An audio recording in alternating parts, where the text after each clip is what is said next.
నిశ్చలంగా నిర్వికారంగా నిర్గుణమైనటువంటి ఆ భగవంతుడు నీకు ఎప్పుడు అందరము చతుర్విధ అర్థ ఫలదాయక ముఖ్యము చతుర్విధ పురుషార్థాలు అయితేనేవి అన్ని కూడా నేను ఉద్భవించినటువంటివే అయ్యా నీకు ముఖ్యము ఆదరింపలేదన్నమాట ఆ బ్రహ్మదేవుడు. అగ్నిదేవుడు ఎట్లని హరవత్యాచరణుండవై నెగడు దీమయ్యాగ్నిహోత్రాది పంచవిధంబున్ మరే మంత్రపంచక సృష్టం భైతగంబుత్తుమా హరురూపం బహు నీకు నృత్యతను నీ ఆజంకు విహయ్యము నవనవరాతములను వరింతో హరియుష్ణేతేజము అగ్నిదేవుడు ఇదన్నాడు రావట హవరక్షాకరణమైనటువంటి హవిస్సులు అంటే ఎవరు చేసేటువంటి యజ్ఞాలంటే కూడా ఆ యజ్ఞభూమిలో చేసేటువంటి యొక్క వస్తువులతో కూడా చేసినవి హవిస్సులు ఆ హవిస్సుల దేవతల కన్నా అందించేటువంటి యొక్క అగ్నిదేవుడు కూడా ఇతరులు ఎరుగలేడు. ఈ విధముగా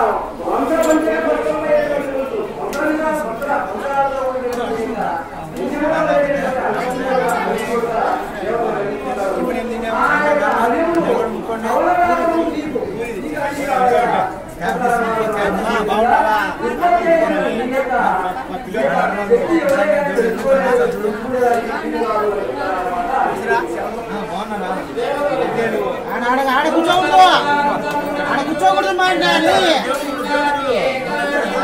కూర్చోకూడదు అంటే లేయాల అందులో వెనక నాన్న దగ్గరవా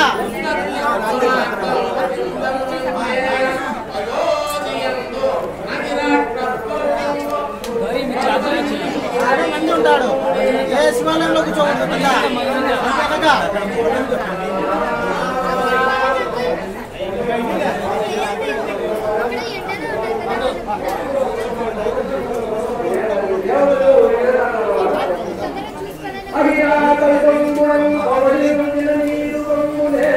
ఓం నమః శివాయ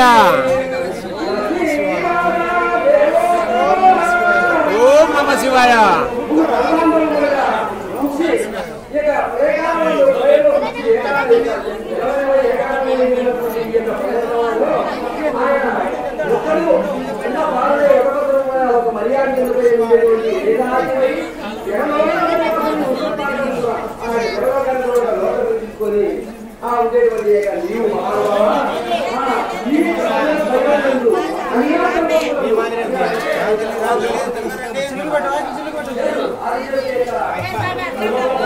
ఈ గురించి కాదు మధ్యలేరా అప్పుడు నిన్న రానికూడదు కదా నేను ఎందుకు రానిచ్చిన నిన్న చెప్పు నిన్ను రానిచ్చా మంచోడ్డా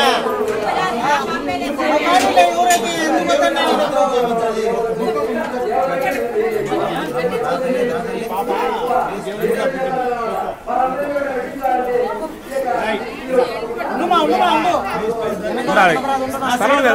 కొద్దిగా ఉండండి కొద్దిసేపు ఉండండి.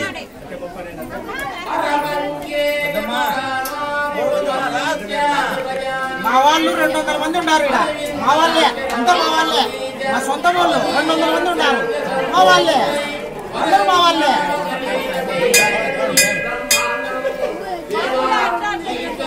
వాళ్ళందరూ ఏడబెట్టేది నేను 200 మందిని పిలుచుకొచ్చి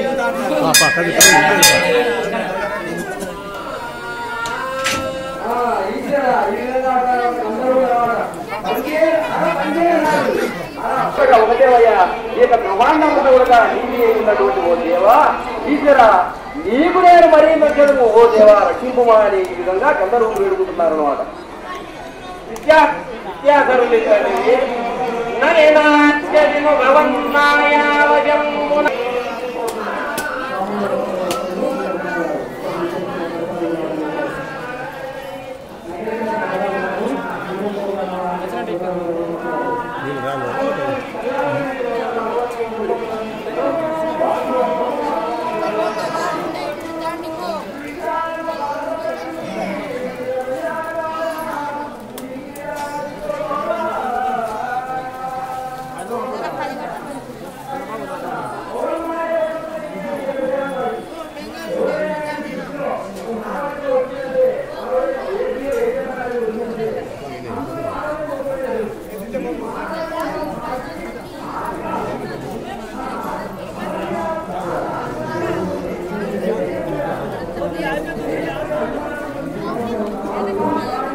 అక్కర్లేదు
అందరూ కూడా నీవేరయ్యా.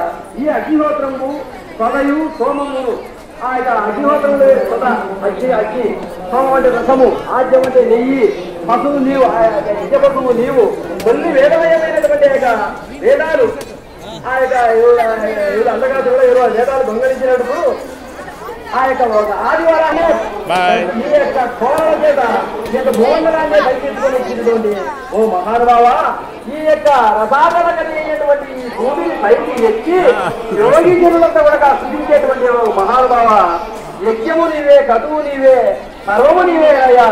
ఈ నీవు పరిప్రశ్న కర్మలమై భయము మనమందరూ కూడా కర్మ చేసుకునే జన్మ వస్తుంది. అది ఏదైనా మంచి చేసుకుంటే మంచి మానవ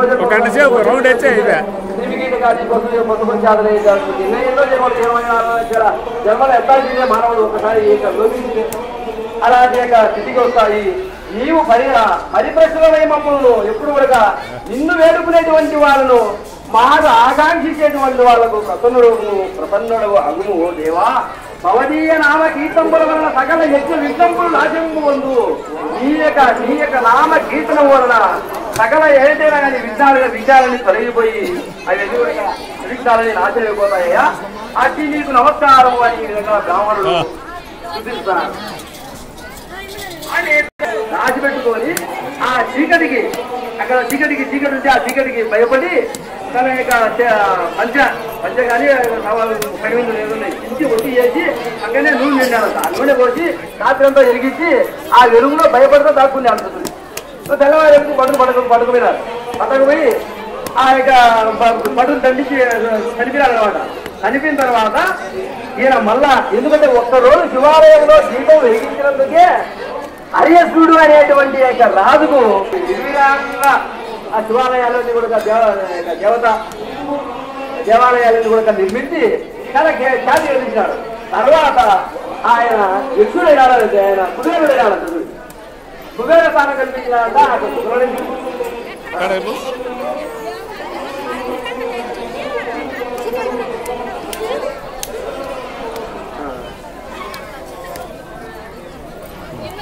అదే ప్రతాపం నైవేద్యం పెట్టింది.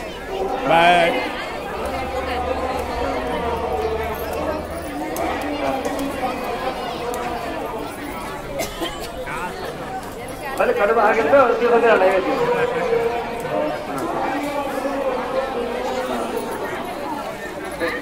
అదే